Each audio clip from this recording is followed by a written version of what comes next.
Thumbnail. Hi, it's me. Hi, it's me. This is so awkward. I'm sorry I have to do this, but it is my first video. So I'll only do this once, and then we can forget that it ever happened. Okay, so hi, my name's Susanna. This is my first YouTube video, so if you're watching this, you're quite lucky. I'll tell you that. Or I'll just manifest that you are. Not just because you're watching this video, just because I want you to be lucky. Because I'm just that nice. Anyway, I've been posting quite a bit on TikTok, but I want to get into doing more long content videos because I feel like on TikTok it's very quick. And even though I talk fast, I find it really hard to talk fast. And I'm kind of getting, see what I mean? I'm kind of getting more into the groove of like fast-paced videos. I'm getting better, but I'm not loving it. So I want to make some friends on YouTube. Anyway, ooh, you're a bit dirty.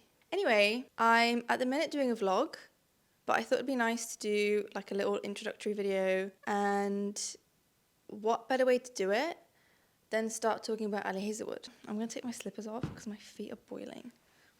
Yeah, so a bit of a backstory. I'm originally a romantasy reader, specifically romantasy. Romantic fantasy or fantasy romance, whatever you want to call it. I'm one of those. And recently, in March basically, no, April, I got into reading contemporary romance. And the way I did that, And the way I did that was through Ali Hazelwood. I read Bride, which is a supernatural rom-com, I would say. And I was so obsessed with her writing and the way it was really comical that I thought, wow, I really need to read more stuff like this. This is my kind of thing. This is my cup of tea. So I went on the lookout for supernatural rom-coms because I thought that was what I was looking for. And I did stumble upon On the Run with the Vampire, which if you haven't read, I think it's by Anise Starr. If I got that right, future Susanna, high five. What was I saying? Yes, I read that. And that was really fun, and I would recommend it if you're into supernatural rom-com. But it didn't give me the level that Miss Hazelwood gives me, okay? So we delved in, and we didn't come back.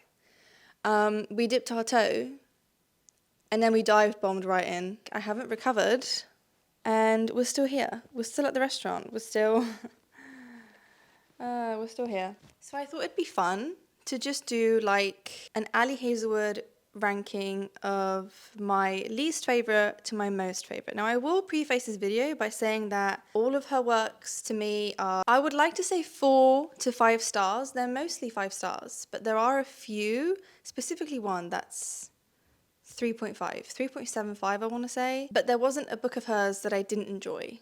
I liked all of them, and this is just my opinion, but let's get into it. So at the bottom, unfortunately, is Love Theoretically. This just kind of felt like you weren't getting the full Hazelwood experience at its best, if you know what I mean. I think the writing wasn't 100% there yet. And the thing that I didn't like the most about this was unfortunately the 2 main characters. I did just kind of think she was a bit of a liar. Yeah, and I know that it's the whole, she's a people pleaser and she doesn't know how to say no. She doesn't know how to say that she doesn't like something, and that's very fine and that's kind of endearing, I guess. But to me, it was just really frustrating that she couldn't tell her best friend that she didn't like the films that the best friend was making them watch. She was like, yeah, I love these. This is so great. And then he came along and he could see right through her, obviously. Saw right through the facade and kind of coached her into being more of herself, which I guess is quite sweet. But to me, if I was him, I would have found that so unattractive if someone just was lying to people please. Yeah. Also, I didn't actually think he was very nice. Like, I'm not gonna lie. I thought he was quite mean. And I didn't really get how he wasn't mean. Like, he literally tells her at one point, he goes, I want to make sure that you're gonna be okay when you don't get this job that you've applied for. Not if, when, because he knew she wasn't going to get it. He knew she wasn't going to get that job and he didn't tell her. To me, that seems really mean and kind of rude, because if you like someone, he knew he liked her, but he couldn't tell her that the system was rigged and she wasn't going to get it because someone was just automatically going to get it. But he didn't tell her that. He just kind of hinted here and there, like, you're not going to get it. You're not going to get it. And to her, obviously she is so, like low self-esteem. So obviously she was thinking, oh, he's just being mean to me. He just doesn't want me to get it. He's my nemesis, blah, blah, blah. But no, he was actually genuinely telling her, babe, you're not getting this. So, you know, if someone I liked, I knew that they weren't going to get a job, fuck the system. I would have told them because I got my friends back. So it just annoyed me that he knew and he didn't tell her only after he explained himself, and he was like, I couldn't tell you because they were going to fire me. I don't know. I'm sorry. If you like this book, I'm so happy for you. I'm really glad you like it. I can see why you like it. It just really wasn't my cup of tea. I find them so frustrating. I just didn't like them. That's that, okay? Next. Okay, this I actually really enjoyed. But again, this just feels like very early Ali Hazelwood. I don't feel like I was getting the full experience of her as a confident, successful writer. But what's nice is you have to read these things and you have to write them, because if she didn't write this, she wouldn't be where she is now. So it's very endearing to read this, and I had a great time, but I just don't think it compares to her earlier work, which we're all here for, because you have to start somewhere, you have to get better from something. And I completely appreciate that. But this just felt very tropey, and only she can see the goodness in him. And, you know, all the good tropes like fake dating, he falls first, all the good stuff. But I think if you are painfully aware of the trope and when it's happening, you know, it's still fun, but it's kind of not, I don't know, it just doesn't feel elevated like her other work to me did. But I still prefer this to Love Theoretically because I really liked the characters.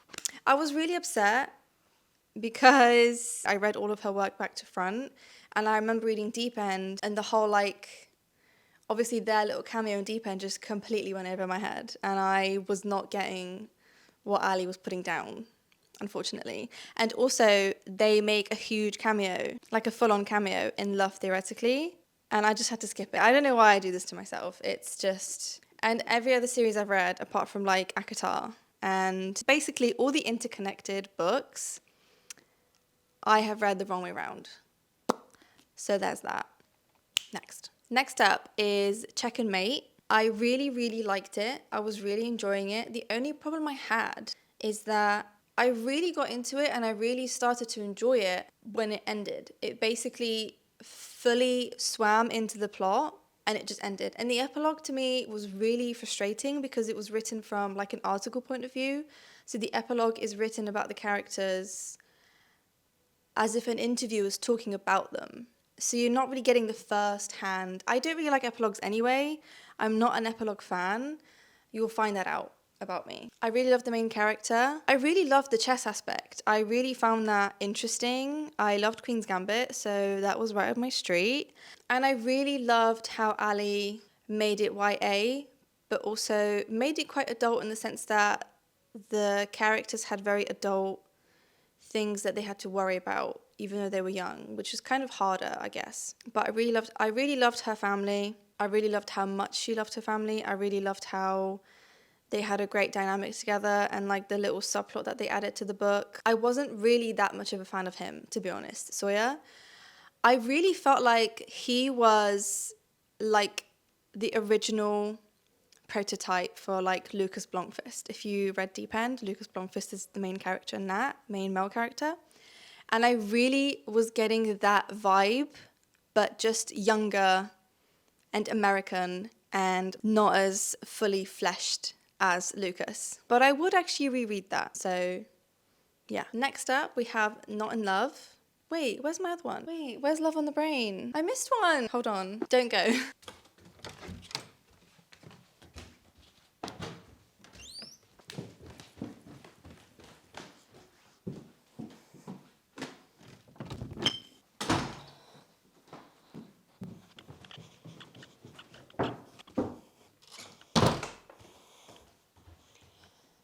I found it, it's fine.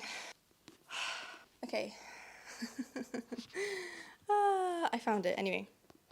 So these two for me are kind of on the same level, I'd say.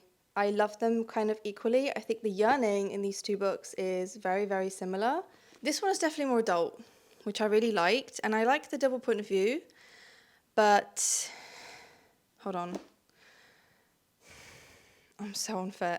I think in hindsight, I definitely rated this one lower than Not in Love. But I think again, that's just due to the writing not being like fully fleshed out and still feeling a bit young-ish. I think her earlier work is very inner monologue heavy and very inner monologue questioning yourself constantly when you're the FMC, which I find grating a tiny, tiny bit. And this was very much like that. She was hella in denial, and it was really friggin' annoying. Okay, so my camera actually died. I can't remember what I was talking about. I'm pretty sure it was this book. Anyway, I'll definitely read this again, purely because Levi Ward. I love that man, and I love how he treats her. The ending, though, can we just agree that it was ridiculous? It was ridiculous. I'm not being funny. If you haven't read it, I'm going to say a spoiler, so just skip. But guy with the gun? What? It just kind of came out of nowhere. But I did like this. And I find that these two characters never get mentioned. I know that Jack Smith and Elsie get a mention in one of the books at least. Olive and Adam always get mentioned. Eli and Rue have like a whole book that they're in, which is problematic summer romance. But these two never get mentioned, and I find it sad because I love these two. And just in hindsight, I wouldn't really rate this as highly. And it is kind of at the same level for me with this. It's just this one's a bit more elevated and a bit more mature, I guess. Yeah, I think what really annoyed me was that his POV, Eli's POV, is in third person, and Rue's POV is in second. No, wrong way around. Rue's POV is in first person, and Eli's POV is in third person, which kind of threw me off. But I loved Rue as a character. I thought she was really interesting, and I thought she was really relatable, even though she wasn't relatable like to other people. I just love those two. The only thing as well is I think it was the corporate end of science rather than the science side of science, if you know what I mean. I remember reading this and really thinking, I love this book, but the reason I rated it down is because I loved the times where all the characters were together, like with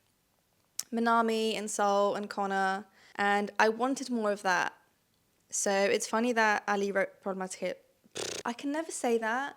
Miss Hazelwood, that is such a hard name to say. Problematic summer romance is such a mouthful. It's so annoying. Should we call it PBS? No. PSB? PSR, oh my god. Now, this is like my top trifecta. I really struggle to pick one of these because to me, all of these three books are pretty much 6 stars. I love Bride. This was the first Ali Hazelwood book I read, and I was just so impressed and pleasantly surprised by the humor and the wit of the main character. And I think while all of her main characters have that wit, and her dialogue and even her writing is very witty and very funny, this was just on another level, you have to admit. I loved the supernatural side of it. I think she kind of dealt with it really well for someone who doesn't write anything fantasy. This, I think, was a really good first step. I think it was very tasteful. I don't think it was overdone. I don't think it was underdone.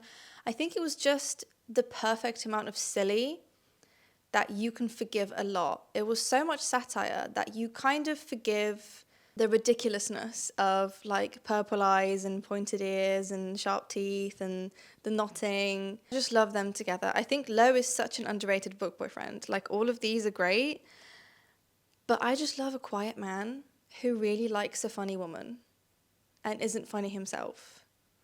Like, to be fair, I think it's the buzz cut. I think the buzz cut throws people off. But I love a buzz cut, so I'm not complaining. The storyline did get a bit ridiculous. I will grant you that. But again, I think it's just the silliness of her writing a supernatural book. And I think once you know that, you can kind of forgive it a bit more because you know that she doesn't write books like this. So it is just for the shits and giggles. This one, controversially, I rated 5 stars. I saw really mixed reviews on this. Some people hate it. Some people's, it's their least favourite Ali Hazelwood book, which I actually think is interesting because a lot of people's favourite book is Love Theoretically, and I didn't like that one. And this just proves to you how